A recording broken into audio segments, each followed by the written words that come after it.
por regresar al canal. En esta ocasión me da mucho gusto presentar a Ishtar Laguna, sobreviviente de encefalomielitis miálgica, artista, activista y cofundadora de la colectiva Restauradoras con Glitter. En esta ocasión quiero agradecerle a Ishtar Laguna por abrir las puertas de su corazón y de su experiencia como una persona que vive con encefalomielitis miálgica y mal llamada el síndrome de fatiga crónica. En esta entrevista, Ishtar nos va a explicar por qué es importante no seguirla mencionando como el síndrome de fatiga crónica, porque esto desdibuja mucho de lo que se vive con esta enfermedad. Gracias, Ishtar, y gracias a ustedes por continuar en el canal.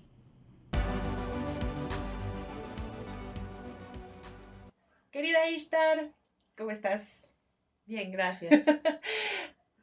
Está aquí conmigo Ishtar. La verdad es que estoy muy contenta de que esté en el estudio acompañándonos para platicarnos sobre un tema que me parece muy importante.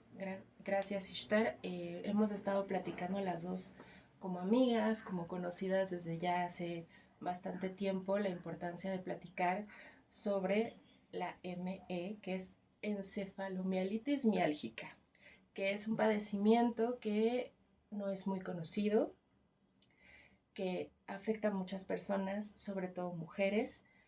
Y pues Ishtar está aquí para compartirnos su experiencia, para platicarnos de qué se trata este padecimiento, cómo lo vive ella y cómo podemos también apoyar a otras personas que sean conocidos o familiares que estén atravesando por este padecimiento. Ishtar, cuéntanos primero cómo estás el día de hoy. Muchas gracias por invitarme, Paula. Es para mí muy importante participar en este momento para compartir mi experiencia y lo que sé acerca de la encefalomielitis miálgica. Estoy contenta de estar aquí. Físicamente me siento un poco cansada, pero considero que es importante compartir lo que ha sido mi camino en la búsqueda de la salud y en la búsqueda del acceso al tratamiento médico adecuado para manejar una condición como esta. Y te agradezco muchísimo que te abras conmigo y con las personas que nos van a ver. Esperemos que disfruten esta entrevista. Me gustaría que nos compartieras qué es el ME, qué es este padecimiento.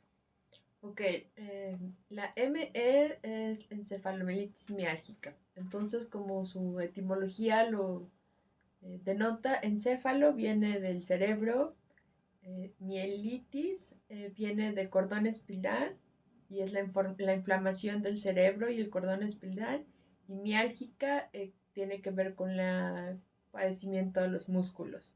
Es una enfermedad multisistémica que afecta múltiples sistemas y órganos. Es una enfermedad neuroinmune, es una enfermedad metabólica, es una enfermedad endocrina, neurológica, que afecta también los problemas cardíacos, gástricos, una enfermedad que disminuye tu función cognitiva, una enfermedad que disminuye la capacidad de tus músculos de responder a esfuerzos y afecta tu movilidad. Y hasta el día de hoy es una enfermedad que no tiene una cura o tratamiento establecido que sea prescripto para los pacientes, y es una enfermedad para la cual no contamos con un marcador biológico para poderla diagnosticar. Entonces, en ese sentido, es una enfermedad a la que se llega por proceso de eliminación. ¿A qué le llamamos proceso de eliminación? Le llamamos al proceso en el cual se van considerando condiciones que tienen síntomas similares Ok. y se va descartando si esa condición existe. Por ejemplo, em, debido a que es una enfermedad que se caracteriza por una fatiga no reparadora con el descanso, se consideran los primeros puntos de evaluar tu función endocrina. Ok. Entonces, uno de los primeros factores que se evalúa es el hipotiroidismo. Eso no quiere decir que el paciente no pueda tener hipotiroidismo. Puede haber presencia de hipotiroidismo, se hace el tratamiento, se hace la evaluación correcta, se da el tratamiento, pero el tratamiento no resuelve los síntomas. Ok. Si bien se observa una mejoría en los marcadores hormonales, ¿no? Los síntomas siguen presentes y persistentes en el paciente. Y entonces cada una de estas enfermedades que pueden estar contribuyendo o que presentan patofisiologías similares se va evaluando, se va tratando, pero se observa que si bien hay un ligero alivio, no resuelve completamente la sintomatología. Sintomatología. Sí, ajá. Entonces, de esa forma es como una enfermedad tipo tamiz, pero al Claro. mismo tiempo es una enfermedad en la que parece que uno va coleccionando diagnósticos como si fueran escuditos de los Boy Scouts. Ah, porque se encuentra que hay estas condiciones presentes, se dan los tratamientos o las terapias oportunas, pero no se logra una recuperación de la sintomatología. Tuvimos un pequeño descanso porque Chocolate nos quería acompañar en la entrevista, quería acompañar también aquí a Ishtar. Y entonces, por lo que entiendo, en realidad es un padecimiento, una enfermedad que es, por lo mismo que tiene tantos síntomas, difícil de diagnosticar. Y en este sentido quería preguntarte cómo fue tu experiencia, cómo fue ese momento. Yo sé que tu diagnóstico, como bien nos explicas, tardó, pero ¿cómo fue tu experiencia? ¿Qué sentiste o cómo te sentiste eh, de la primera vez que te empezaste a sentir mal a los años? Porque han de saber que ahí está realmente su diagnóstico se lo dan muchos años después, que es algo que nos va a platicar ahorita, de la primera vez que empezó a sentirse mal. Bueno, una parte como de el conocimiento colectivo que se ha juntado a través de las experiencias de los pacientes nos indica que hay como eventos que alteran el funcionamiento del cuerpo. Muchos de estos eventos pueden ser como reacciones post-infección, puede haber sido en mujeres puede darse después del embarazo o del parto. También se observa que puede ser después de un accidente o de una experiencia emocional drástica, ¿no? En mi caso yo empecé a tener síntomas después de una infección con el virus de Epstein-Barr virus y el citomegalovirus que adquirí en enero de 2011. Entonces yo realmente puedo precisar el momento, el día en el que yo despierto, que fue el 23 de enero del 2011.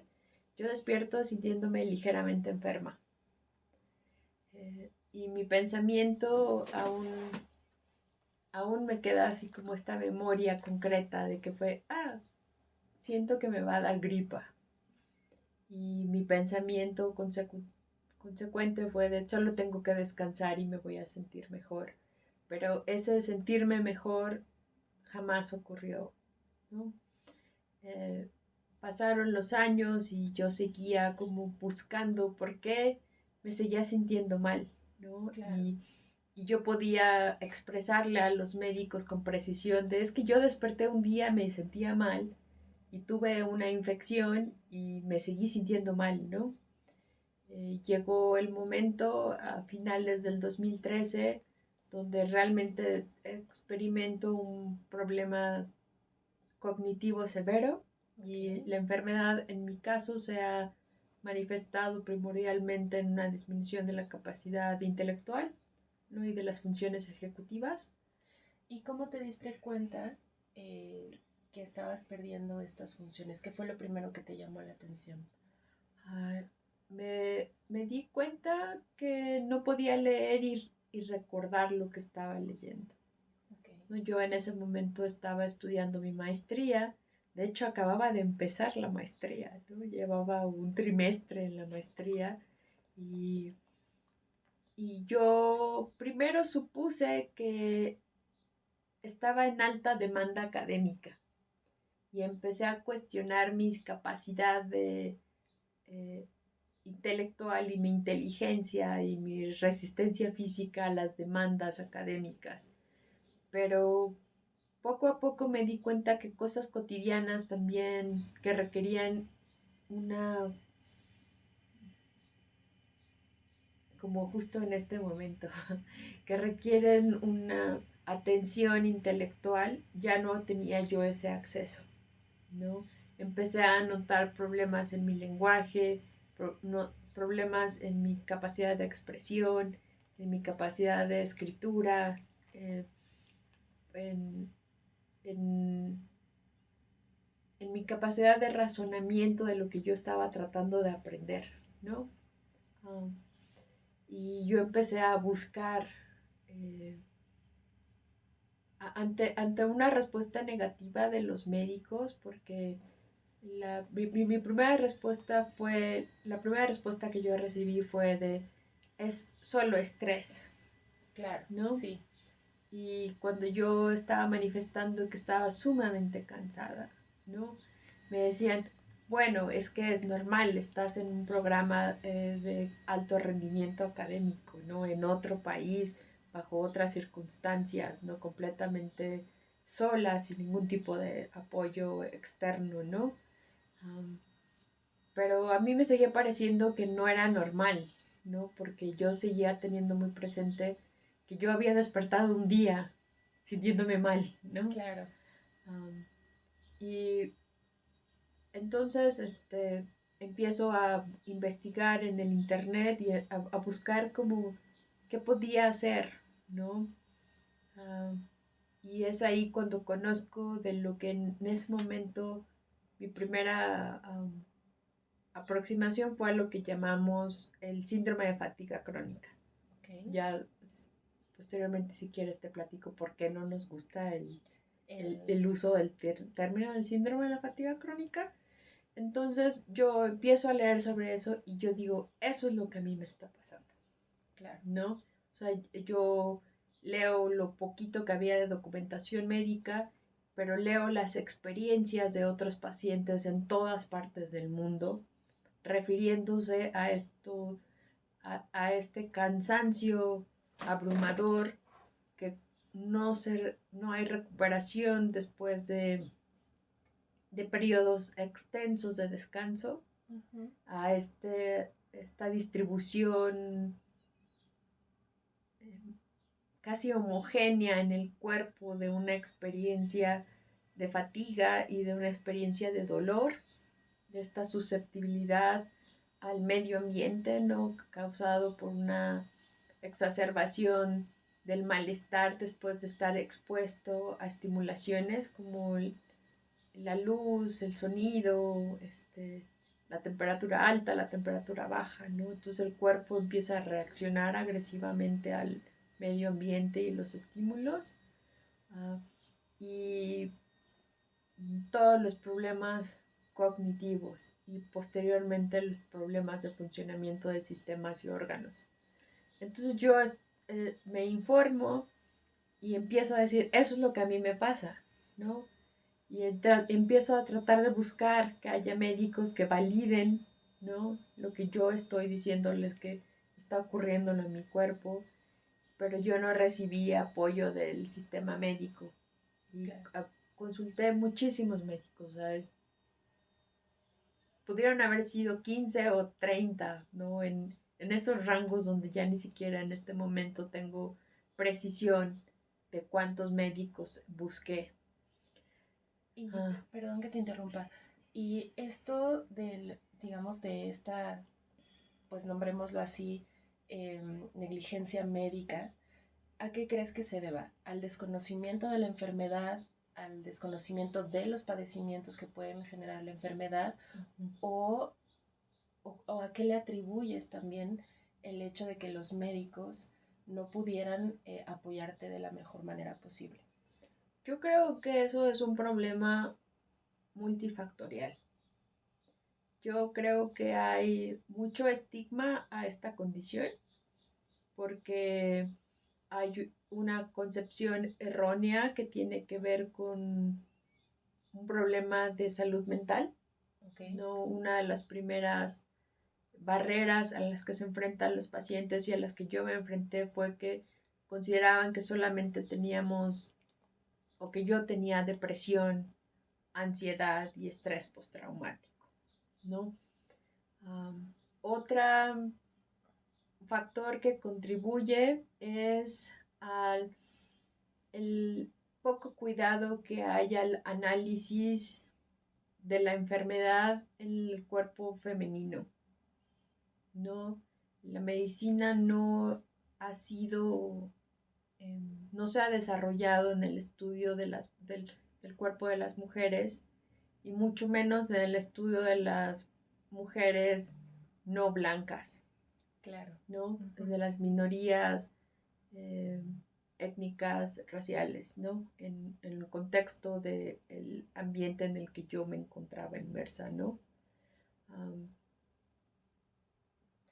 Para quienes no sepan, Ishtar hace su maestría en Estados Unidos y ahí es también donde te enfrentas. La verdad es que yo cada vez que platico contigo y cada vez que nos compartes tu sensación sobre tu condición, yo te considero una persona muy valiente, porque además te enfermas en un contexto que no es el tuyo, o sea, te enteras de un diagnóstico que no es en México, en donde no tienes cerca a tu familia, y pues también supongo que la condición de llegar a otro país con sintiéndote mal, no sabiendo qué te está sucediendo, pues también te puso en un contexto bastante complejo, ¿no? Y creo que para mí es importante hacerte saber que pues eso es algo muy, muy valioso, ¿no? Y que también esa búsqueda de un diagnóstico pues también pudo, además de todo lo que nos estás diciendo, pues ser atravesado, pues porque no estabas tampoco en un contexto, como bien lo dices, en donde pudieran atenderte de la mejor manera posible. Sí, y yo creo que otro de los factores que influyó en que yo no recibiera un diagnóstico a tiempo fue el no contar con el vocabulario para expresar mi experiencia física. Claro. ¿No? Yo contaba con las herramientas de lenguaje suficientes para estudiar mi maestría especializada, ¿no?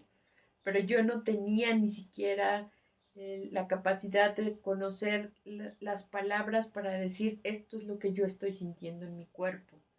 Pero esa experiencia no solo tenía que ver con el inglés, sino también con el español. Claro. Yo vivía algo en mi cuerpo al cual yo no sabía qué término le correspondía. Claro, cómo nombrarlo. Ajá. Entonces no podía transmitir mi realidad a los médicos y a los médicos realmente no les interesa escuchar descripciones de lo que uno está percibiendo o sintiendo, sino quieren cosas concretas. Si te duele la panza, tienes diarrea, tienes vómito, tómate esto, ¿no? En vez de realmente escuchar la sintomatología, porque además uno es quien está en su cuerpo y uno es quien sabe perfecto, aunque como dices, a veces, aunque estemos en el idioma español, nos cuesta trabajo siquiera decir, oye, es que sabes qué, me duele la rodilla, pero no sé si es la rodilla, el hueso, el cartílago, o me pegué y entonces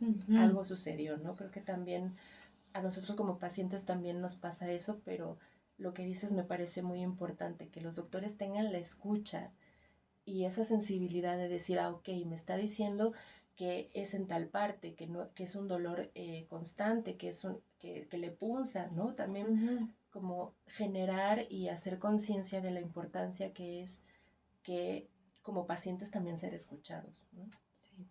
Y otro factor es que ante la presencia de una enfermedad constante o de una condición prolongada, este, hay resistencia del sistema médico a tratarte. O sea, el sistema médico está primordialmente diseñado para dar respuesta en el inmediato. Se presenta un problema, revisamos el problema, ofrecemos una solución, el paciente mejora. Eso es lo que comúnmente el sistema médico resuelve.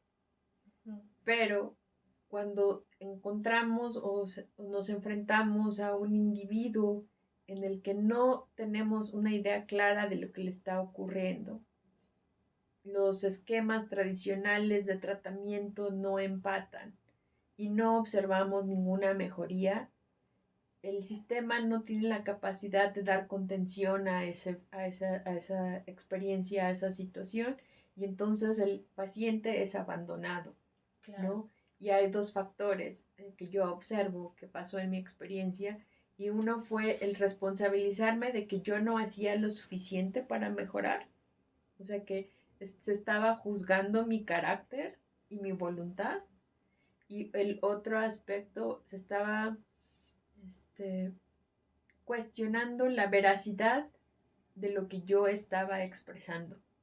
Entonces, por una parte me decían, no haces lo suficiente, y por otra, en otro escenario me decían, no te creo que es lo que estás viviendo. Y eso en algún momento antes de esta entrevista lo estábamos platicando y creo que también hablábamos de esta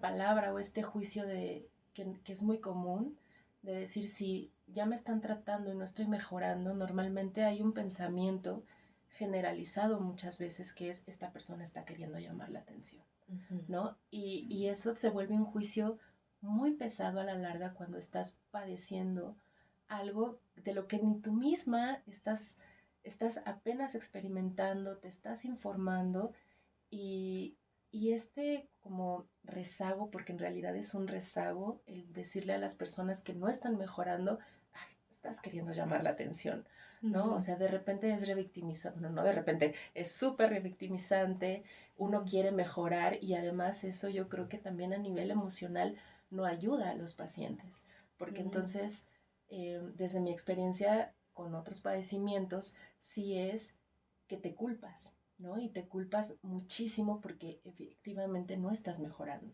¿no? Y creo que en ese sentido podemos estar aquí horas hablando de todo lo que el sistema médico tendría que mejorar, eh, pero me interesa también que nos hables de esto porque, ok, tú te empiezas a sentir mal un 23 de enero del 2011 y ¿cuánto tiempo pasó para que te dieran un diagnóstico? Yo recibo el diagnóstico preciso de la encefalomielitis miálgica hasta mayo del 2020. Ok, pasó muchísimo. Uh-huh. ¿No? En el camino de esos años consulté muchísimos especialistas y colecté muchísimos diagnósticos de condiciones que sí están presentes en mi cuerpo y que sí están eh, causando sintomatología, uh, pero también existe la presencia de la encefalomielitis miálgica. Claro. ¿No? Entonces esto es muy importante que hablemos de que los seres humanos y las personas podemos estar existiendo con múltiples condiciones, ¿no? Y los síntomas y el malestar y la incomodidad no es solo, es en un aspecto casi acumulativo, ¿no? Y entonces el desgaste físico, mental y emocional, pues se vuelve terrible para el paciente, ¿no? Porque no solamente tienes condiciones que son describibles y tratables, tienes una condición que no es tratable. Claro. ¿No? Entonces yo recibo finalmente mi diagnóstico en 2020 y es cuando finalmente me dicen um, que, que, que no hay mucho más que hacer de lo que se ha hecho, ¿no?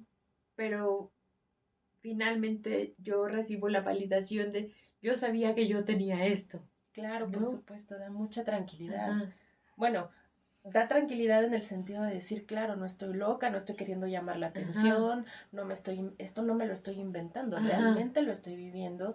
Y creo que en ese sentido, siempre que nos dan un diagnóstico de alguna manera, así es como decir, no, ya apareció el peine y ahora, ¿cómo lo resuelvo? ¿No? ¿Cómo desenredo también esto que me está ocasionando y entonces ya lo puedo o me pueden ayudar ya específicamente en un tratamiento, no solamente en un diagnóstico, sino en un tratamiento?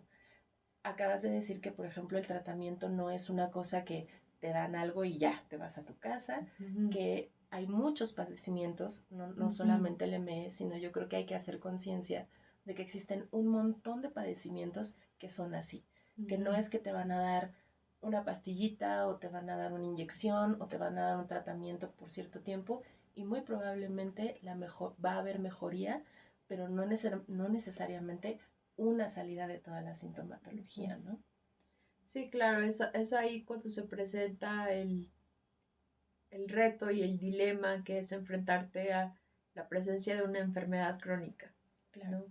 Es cuando el paciente tiene que hacer la parte del trabajo emocional y mental para adecuar tu realidad y adecuar tu presente y perspectivas para el futuro, en donde sabes que padeces una condición que no tiene solución, ¿no? Y que va de alguna manera colorear o que va a iluminar cómo es tu experiencia de vida desde el presente hasta el posible futuro, ¿no? Entonces ahí es donde se presentan las opciones y la capacidad de reconciliación contigo y con el sistema médico, ¿no? Claro. Porque finalmente yo sigo dependiendo del sistema médico para de alguna forma seguir funcionando en medida de las capacidades de mi cuerpo, ¿no? Entonces no puede haber una separación rotunda porque dependo del sistema, ¿no? Claro. Entonces he tenido o he pasado por un proceso de reconciliación, ¿no? Pero también he aprendido a no pedirles que me den más de lo que sé que pueden darme, ¿no? Exacto, sí. Y me interesa mucho que nos cuentes una vez que tienes tu diagnóstico y que ya puedes emprender una búsqueda, digamos, un poquito más, por decirlo de alguna manera, atinada, ¿no? A hacer esta reconciliación contigo misma, pero además a buscar una mejoría, que además yo sé porque lo hemos platicado que fue una cuestión de un poco más de una década, ¿no? Un poco más de una década poder estar incluso en este momento en el que nos encontramos ahorita. Creo que es importante que también sepan que es una condición, como lo dije al inicio, que afecta a un montón de personas. ¿Cómo encuentras estos grupos? ¿Cómo te insertas también en aceptando y adoptando tu realidad, tu nueva realidad? ¿Cómo te incorporas también a entender con otras personas que tienen este padecimiento y afrontarlo? Bueno, eso es bastante interesante y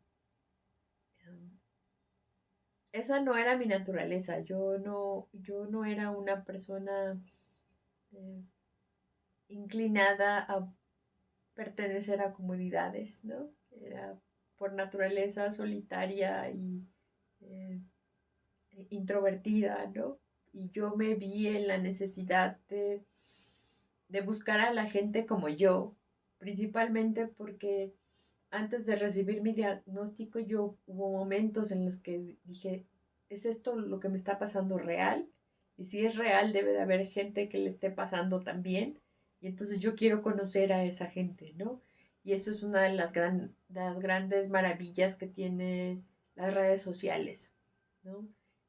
Yo imagino que si esto hubiera ocurrido hace 20 años, eh, la, el estar mucho más aislado, mucho menos informado, con menos capacidad de establecer vínculos con gente que está viviendo lo mismo que tú estás viviendo, hubiera sido mucho más trágico, ¿no? Claro, porque además es muy difícil, ¿no? De por sí existen nuestros círculos cercanos, pero muchas veces es muy distinto hablar con alguien que sabe perfectamente lo que estás viviendo, porque a veces podemos empatizar, pero eso no resuelve la emoción, ¿no? Eso Ujú, no le da una resolución, no puedo, yo puedo decir, puedo empatizar con tu sentimiento, pero en realidad no lo puedo entender. Y ujú, desde ese no te puedo entender muchas veces, familiares, amigos, nos cuesta trabajo también acompañar y creo que ujú. tener,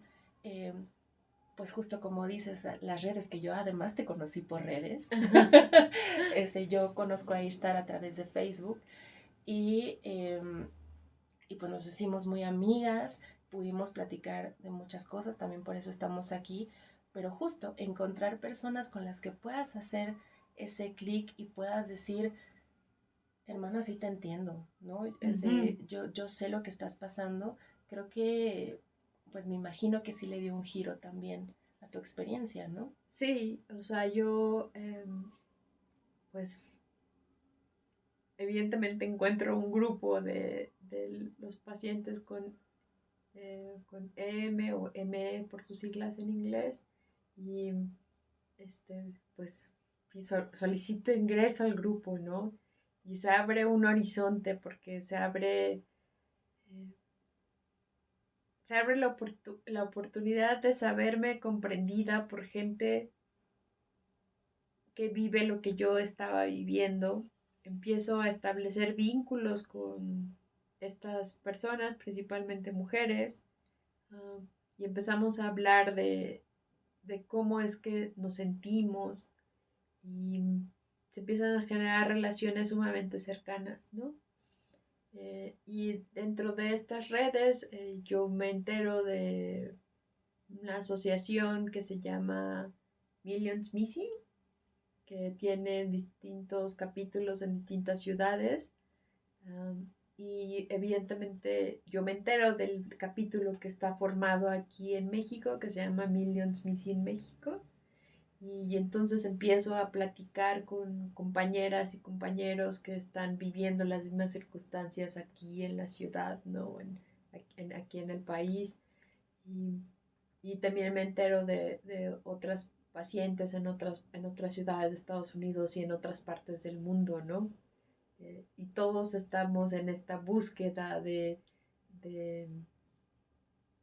en esta búsqueda de comprensión, pero también en esta búsqueda de tratamiento, ¿no? O sea, pues surge esa pregunta de qué estás haciendo tú que te ayuda a que te sientas un poquito mejor, Claro. ¿no? Ujú. Y aunque comúnmente debemos ser como muy cuidadosos con el consejo y con la información que uno recibe del internet o de las redes sociales, a veces es lo único que te queda, ¿no?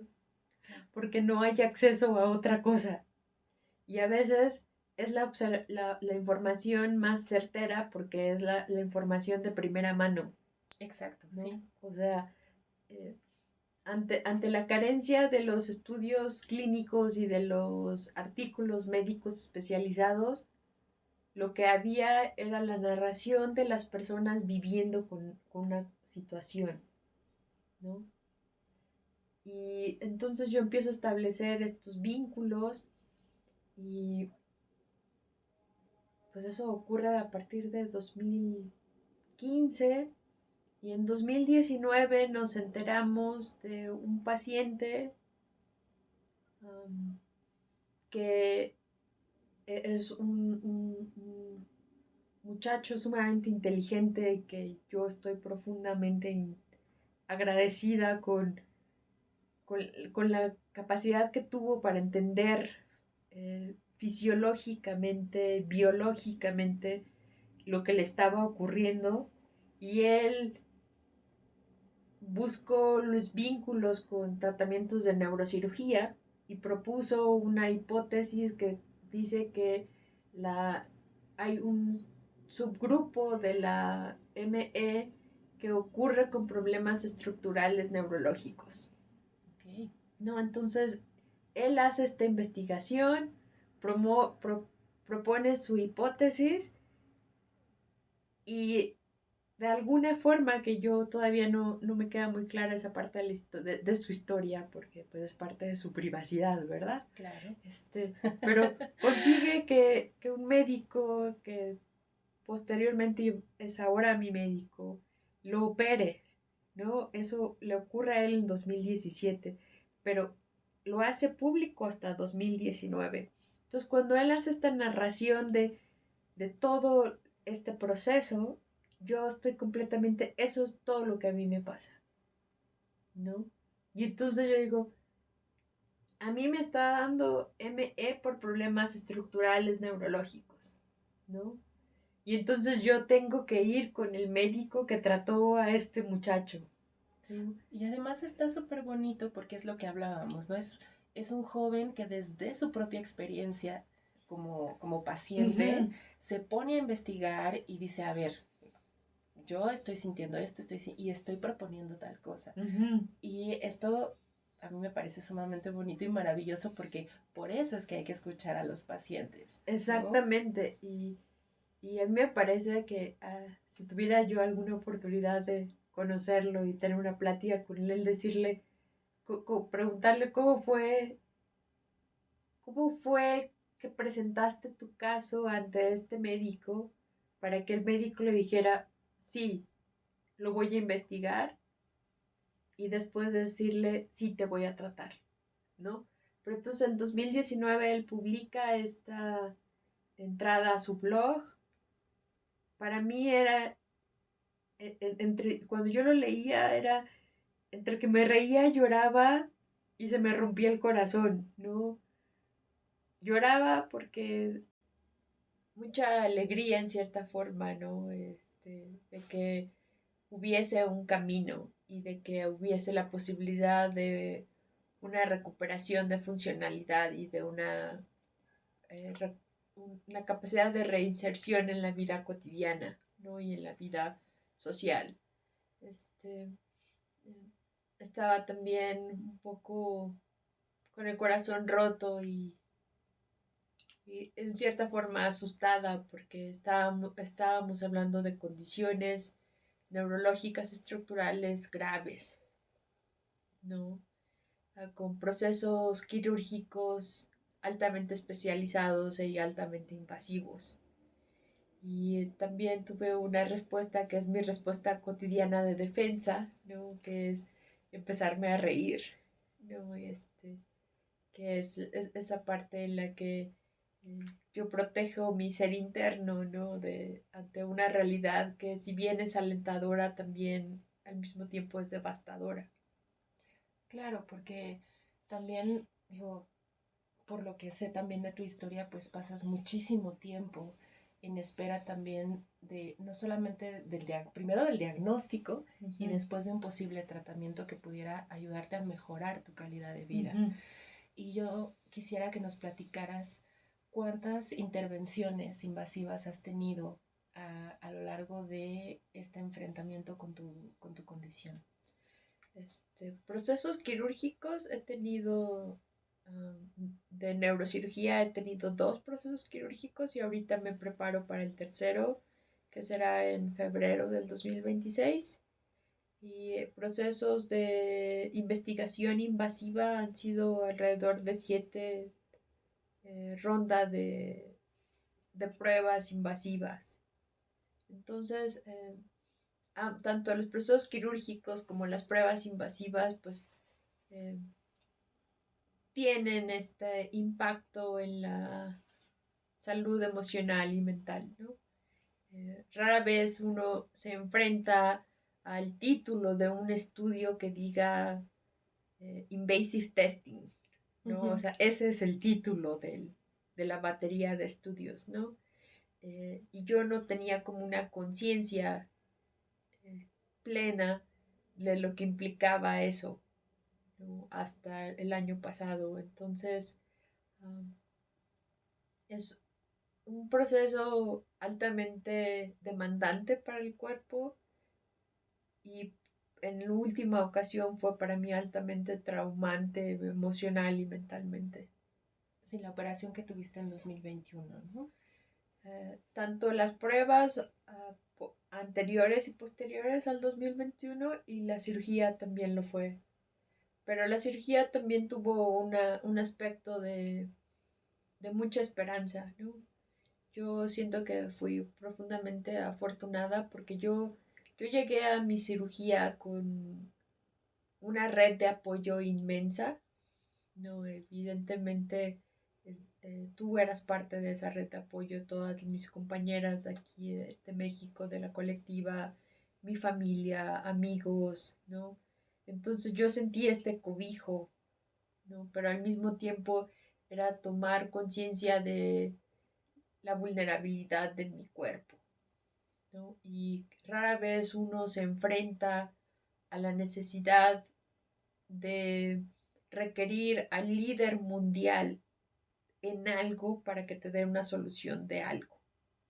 Claro. O sea, saber que estás en esa condición en donde no puedes fiarte del, del experto número 100, ¿no? Sino que Ujú. tienes que ir con el experto número 5 o que tienes que ir con el experto número 3 o de hecho que tienes que ir con el líder del mundo que está haciendo algo, ¿no?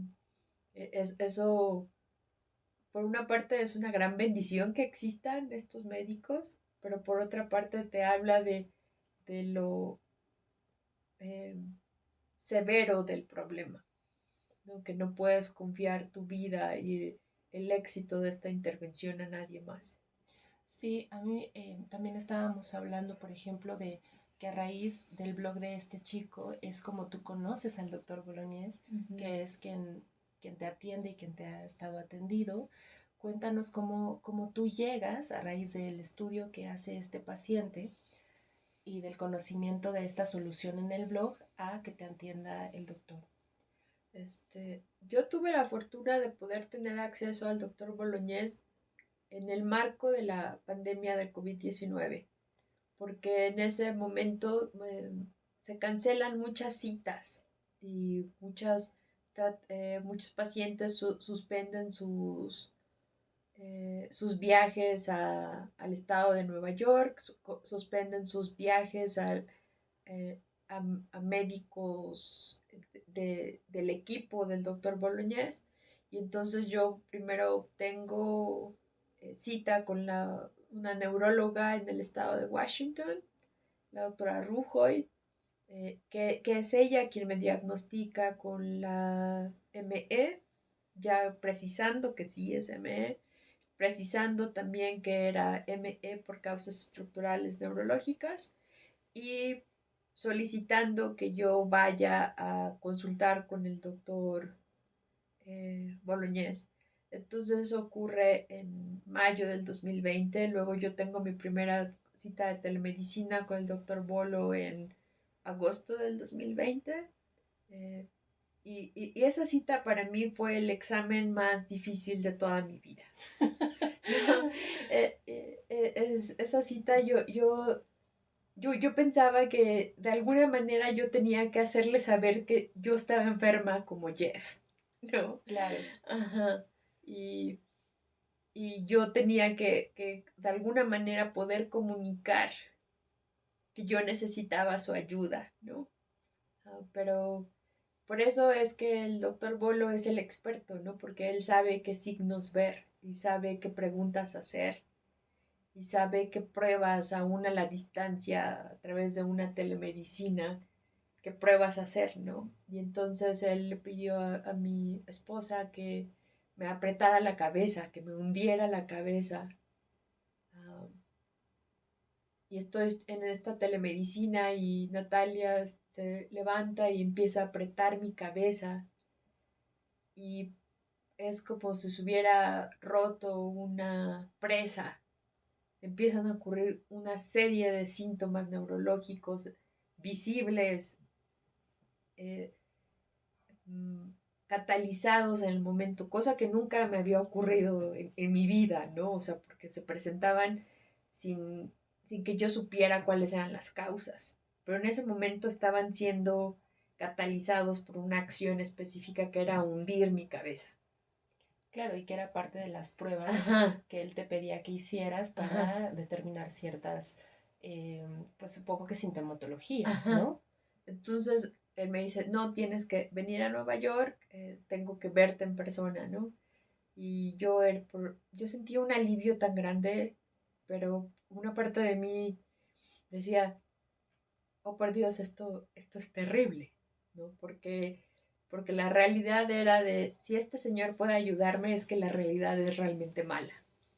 Exacto, claro, Ajá, claro, porque a veces también en la solución uno afronta que tu realidad ya la estás enfrentando, ¿no? Que ajá, sí estás enfrentando una problemática y que también más allá del alivio que te puede dar un diagnóstico es, ok, pero además es real y ajá, además lo estoy enfrentando, lo tengo que enfrentar y yo sé que tú tienes un acompañamiento además psicológico, ajá, psiquiátrico, en el cual pues eso también te ha ayudado a, a aceptar, ¿no? Esta realidad y creo que eso es algo que también me interesa mucho de esta plática, de esta ajá, entrevista que estoy teniendo contigo, hacer conciencia de que como bien decías hace rato, todos tenemos ciertas capacidades distintas, ¿no? Y que ajá, todos tenemos ciertos padecimientos que nos acompañan a lo largo de la vida,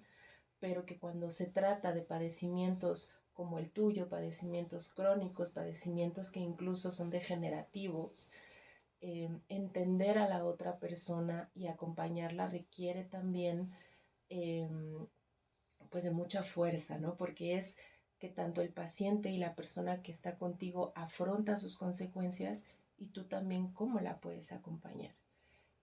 ¿Tú cómo te has sentido acompañada en este proceso? Bueno, mi entorno inmediato es un entorno bendecido, ¿no? Eh, yo cuento con el cuidado, el cariño y el apoyo absoluto de mi esposa y con el cuidado, apoyo y cariño absoluto de nuestro mejor amigo que vive con nosotras, ¿no? Que se llama Javier. También cuento con el apoyo incondicional de mis padres, la validación incondicional de mis padres durante toda mi vida. Ellos nunca han juzgado ni negado que había algo diferente en mí todo el tiempo, desde que yo era una niña. El apoyo de mis hermanos, mis sobrinos, mi familia extendida, pero también cuento con toda esta red de apoyo con mis amigas, ¿no? Aquí en México, con el apoyo de los otros pacientes como yo. Este, y también tengo un equipo de salud mental sumamente sólido, formado por mi terapeuta, por mi psiquiatra y por diversos terapeutas, por ejemplo, mi terapeuta de lenguaje, mi terapeuta de art therapy, de occupational therapy, ¿no? Entonces tengo todo este sistema de apoyo porque finalmente no solo soy este bundle de enfermedad, ¿no? Soy un ser humano, ¿no? Claro. Y entonces es importante que haya todas estas capas, estas facetas de cuidado, ¿no? Um,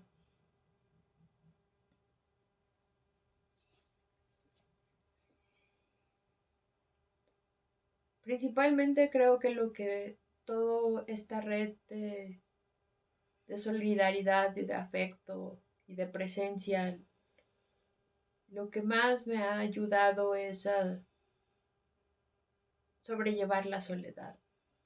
Claro. uno de los aspectos más devastadores de este largo camino de enfermedad, cuando yo ya completamente me vuelvo una persona que vive housebound, ¿no? Que vive dentro de su casa y por periodos completamente postrada en cama, es la gran soledad en la que estoy físicamente, ¿no? Um, y entonces contar con todas estas personas que me regalan de su compañía, que me regalan y comparten presencia, aunque no sea físicamente, ¿no? En un espacio físico, sino a través de mensajes de texto, a través de correos electrónicos, mensajes en Facebook, ¿no? Todo eso es parte de la presencia, ¿no? Porque mucho que ocurre con los enfermos como yo es que nos vamos desdibujando de la sociedad, nos vamos poco a poco dejando de existir. Nuestra presencia en el mundo físico es sumamente reducida y a veces nuestra presencia en el mundo digital también es, es una vida a cuentagotas, ¿no? Entonces, si las personas que nos conocen no hacen un poco por incluirnos, simplemente dejamos de existir, ¿no? Y eso es parte como de esta expresión que usamos en la campaña por la conciencia de crear conciencia y conocimiento sobre la ME, que somos los million missings, ¿no? Que somos los millones ausentes. Pero yo a veces no pienso que soy missing. No sé cómo expresarlo en español, pero yo pienso que soy missed. Claro, muy extrañada. No,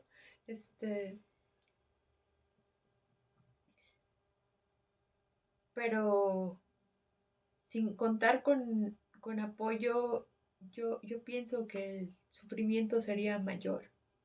Claro. ¿No? Sí, yo creo que es muy complejo también em, que pacientes con enfermedades crónicas o degenerativas pues cuenten, ¿no? Con un grupo de apoyo. Y yo te preguntaría, en tu experiencia en todos estos años de, con tanta valentía afrontar tu condición, ¿qué le dirías a aquellas personas que están acompañando a una persona que padece una situación como la tuya? Primer punto es que deben cuidarse a sí mismas, porque las personas como yo llega el momento en que nuestra discapacidad es absoluta y nosotras acabamos siendo completamente dependientes.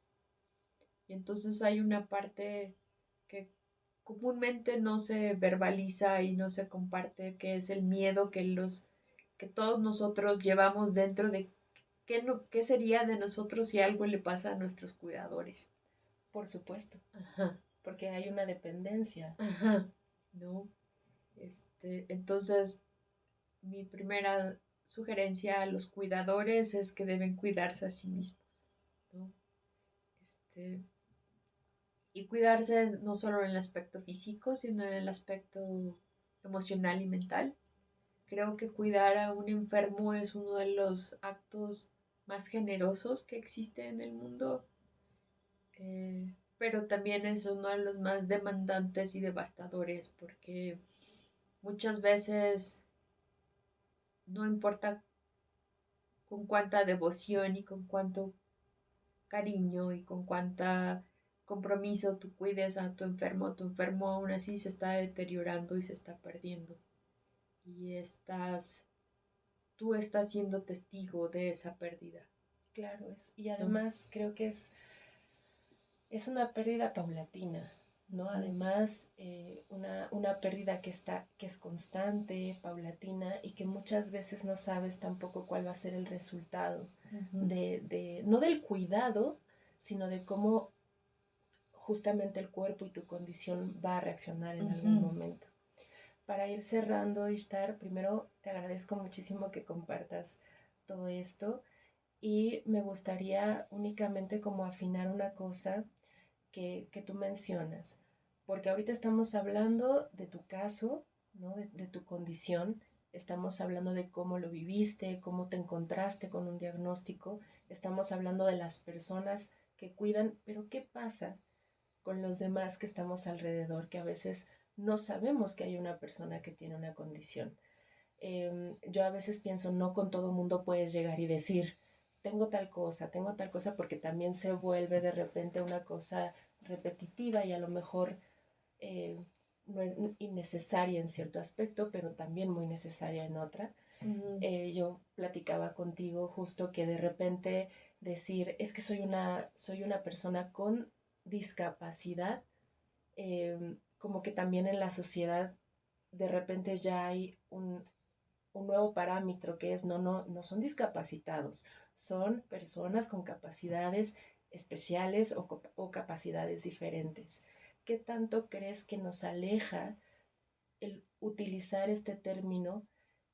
Porque además siento que hay como una especie de cuidado social de decir, ah, no, es que esta persona tiene capacidad, no le voy a decir discapacitada, pero en tu realidad, y lo he platicado también con otras amigas que tienen otros padecimientos, y tú me lo dijiste de manera muy acertada y quiero que lo compartas, es decir, sí tengo una discapacidad y sí me considero discapacitada porque eso también hace que haya una realidad, tanto de mi condición y una realidad también en la sociedad. ¿Qué nos puedes decir de esto? Creo que el uso del término de capacidades diferentes surge por el gran rechazo que había a las personas con discapacidad, ¿no? Y en un esfuerzo, este, quiero creer, compasivo por no discriminarnos y por integrarnos y por reconocer que que si tenemos ciertas limitaciones, aún somos seres valiosos. Entonces se genera este término de capacidades diferentes, ¿no? O capacidades especiales. Pero si usamos ese término, todos los seres humanos tenemos capacidades diferentes y todos los seres humanos tenemos capacidades especiales, ¿no? Nos enfrentamos entonces a la realidad cuando, y si solo usamos ese término, entonces niega la realidad de que hay personas que no tenemos capacidad de algunas cosas, ¿no? Entonces usar el término discapacidad es importante porque habla de la realidad de una persona ante una circunstancia, Claro. ¿no? Y valida mi realidad y mi experiencia y mi capacidad de vivencia. Y muchas de esas cosas también es mis capacidades físicas para la vivencia, ¿no? Yo, por ejemplo, en el máximo de mi discapacidad, no podía sostener mi cabeza. O sea, eso la gente ni siquiera lo piensa. O sea, la gente no piensa en estoy sosteniendo mi cabeza, ¿no? Claro. Uh-huh. Simplemente a los 6 meses de edad empiezas a sostener tu cabeza y nunca más en el mundo vuelve a cuestionar tu capacidad de sostener tu cabeza.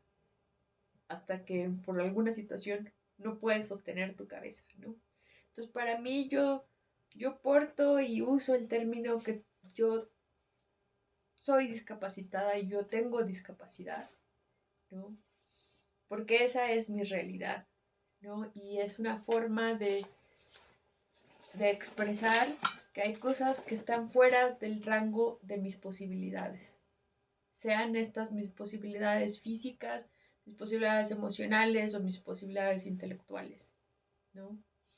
Eso no quiere decir que no tenga posibilidades de otras cosas, pero hay cosas que están fuera de ese rango y yo tengo que vivir con eso y la gente tiene que vivir con eso. Y creo que muchas veces no hablamos de discapacidad o no queremos ver la enfermedad de otros por temor a que esa sea nuestra historia, ¿no? Y eso es una de las cosas que finalmente me gustaría compartir de lo que sucede con la ME o mal llamado síndrome de fatiga crónica, es que esto puede ocurrirle a cualquier persona en cualquier momento de su vida, bajo cualquier circunstancia. O sea, puede tratarse de una persona 100% sana, sin ninguna condición preexistente, en un estado de fitness alto, en un estado de alta capacidad, y de pronto enfrentarse a una situación en la que su cuerpo ya no es capaz de funcionar, ¿no? Esto puede ocurrirle a niños, adolescentes, jóvenes adultos, personas mayores, hombres y mujeres. Nadie está exento de esto.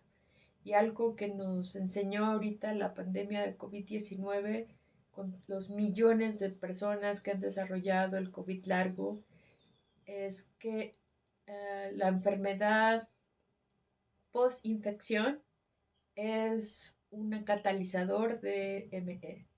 Ok. Entonces es súper importante que investiguemos, que se den los recursos, los gobiernos del mundo den los recursos para investigar y comprender y en algún momento encontrar las estrategias para tratar, porque hasta antes de la pandemia se consideraba que había entre 2 a 5 millones de nosotros viviendo con ME, pero ahorita esas estadísticas con la presencia del COVID largo va de 20 a 40 millones de seres humanos. O sea, no es una enfermedad rara. Hay otras condiciones que van en paralelo, pero en específico la ME no es rara. Y es realmente alarmante que no se estén dando los recursos ni los espacios para investigar y conocer esta enfermedad. Y tratar, ¿no? Porque, pues, así como lo estás poniendo, suena a que pareciera una pequeña pandemia, ¿no? Que también una condición, una pandemia, pero sí una condición bastante generalizada en la población y que no hay recursos, no tenemos justo a las personas especializadas, a los médicos especializados para, como dices, hacer este tamiz y poder entrar a un proceso de diagnóstico y de posibles resoluciones ante una enfermedad. Por último, porque me guardé la nota, nos comentabas que no te gustaba y que no les gustaba es justo esta cuestión de nombrarlo como un síndrome de fatiga crónica. ¿Por qué? Porque la palabra fatiga es mal comprendida con cansancio, ¿no? Y cuando tú dices, yo tengo síndrome de fatiga crónica, la respuesta casi inmediata de la mayoría de los escuchas ante esta expresión es, yo también he estado cansado, ¿no? Sí, que dices, no, a ver, no es que me dio huevita 2 días. Sí, entonces evidentemente nos reímos de esto porque es absurdo, ¿no? Pero en realidad es cuando la gente escucha fatiga crónica, piensan que solamente estás cansado y piensan que pues lo que necesitas si estás cansado pues es descansar, ¿no? Y descansas, pues estás cansado poquito, pues descansas unas horas y después te sientes mejor, o descansas un día o descansas un fin de semana. Ya si estás como muy mal, pues descansas un mes si eres como muy afortunado para tener los recursos y el espacio para descansar un mes. Pero esto no se soluciona descansando, ¿no? O sea, esto no es un problema que, que se solucione relajándose en la vida. Sí, no, o sea, no ¿no? es de que ponte a meditar, usa el Ajá. mindfulness, échate un té, Ajá, ¿no? sí, o sea, nosotros solemos hacer chistes para lidiar con esto, que es cuántas veces nos han recomendado meditar y hacer yoga y consumir cúrcuma y jengibre. O sea, miles, cientos de veces, ¿no? Claro. Pero entonces no estamos hablando de un cansancio que se solucione yéndose a dormir, ¿no? Y que además, ahora entiendo también porque este término lo que hace es justo poner el foco en la fatiga. Ajá. Y no en todas las cosas que ya nos comentaste ahorita, que tiene que ver con daño neurológico, que tiene que ver con que sí necesito recursos para poder operarme, para tener tratamientos invasivos, incluso el acercamiento a los medicamentos que me van a mantener despierta o que me van a permitir estar activa. Y creo que demerita muchísimo usar el término justo la fatiga crónica. Sí, muchísimo. Y hay que saber que hay muchos momentos en la vida y muchas condiciones que te van a causar fatiga, ¿no? O sea, simplemente tienes una gripe o una infección estomacal y vas a sentir cansancio, vas a sentir fatiga. Pero cuando esa condición se resuelva, tu cuerpo sea capaz de resolverlo, tú ya no vas a sentir ese cansancio, ¿no? Y aquí estamos hablando de una palabra que no podemos definir como cansancio y que el término fatiga también es corto, ¿no? Es una incapacidad celular para producir energía, ¿no? Entonces el símil más común que podemos hacer es imaginar que tienes un aparato celular que la batería solo carga hasta 15%, ¿no? Y lo dejas conectado 15 horas a la corriente eléctrica, pero la batería solo carga 15%, ¿no? Y es lo más que puede hacer, Claro. ¿no? ¿Y cómo ha sido para ti decidir en qué gastas, por ejemplo, ese 15% de energía? Bueno, yo soy una de las personas más afortunadas del mundo, porque eh, yo ahora, en los últimos años de mi vida, he tenido la capacidad de decidir que yo gasto mi energía en lo que me hace feliz y en lo que me produce una sensación de bienestar y cosas que son vínculos importantes. O sea, yo simplemente no tengo los recursos. Yo no tengo recursos para relaciones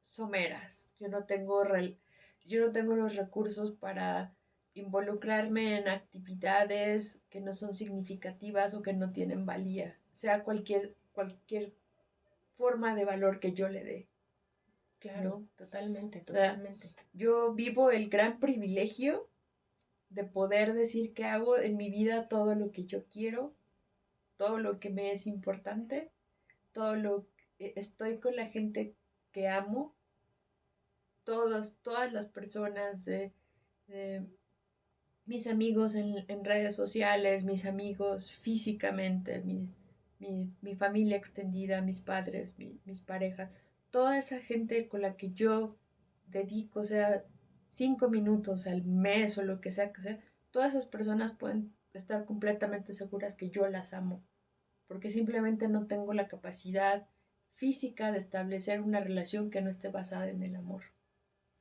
¿no?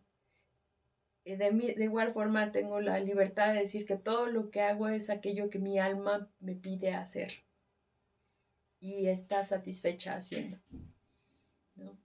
Entonces, a pesar de que han sido estos años, unos años muy difíciles de una enfermedad físicamente devastadora, a mí me ha permitido vivir en un estado de plenitud que pocos seres humanos realmente tienen las circunstancias y el privilegio y las oportunidades de crecimiento y de paz interna, ¿no? Ishtar, esto que nos acabas de decir, me gustaría cerrar con esto porque es un aprendizaje que aunque tengas toda la energía del mundo, creo que es importante priorizar. Eso que nos estás diciendo también puede ser válido también y aprender de este ejemplo que nos estás poniendo de que aquellos quienes tenemos el privilegio de gozar de una salud óptima, de una energía óptima, pues no estarla perdiendo en cosas que no valen la pena, ¿no? Te agradezco muchísimo que te hayas tomado el tiempo por estar aquí, porque sé que es un esfuerzo y te lo agradezco muchísimo. ¿Hay alguna otra cosa que quieras decirle a quienes nos miran? No, bueno, solo agregar que um, no hay nada más preciado que la vida misma y no hay aventura más grande que el conocerse a uno mismo y saber cuál es la acción que uno decide hacer en el mundo. Entonces, que se den la oportunidad de hacer esa aventura, que sea cual sea sus circunstancias de vida, sea cual sea las adversidades o las cosas que a veces nos parecen aplastantes, de alguna forma tenemos la oportunidad de estar bien aquí en el alma cada uno de nosotros. Gracias, Paula, por invitarme. Ay, gracias a ti por compartir, querida. Muchísimas gracias y nos vemos la próxima. Hasta luego.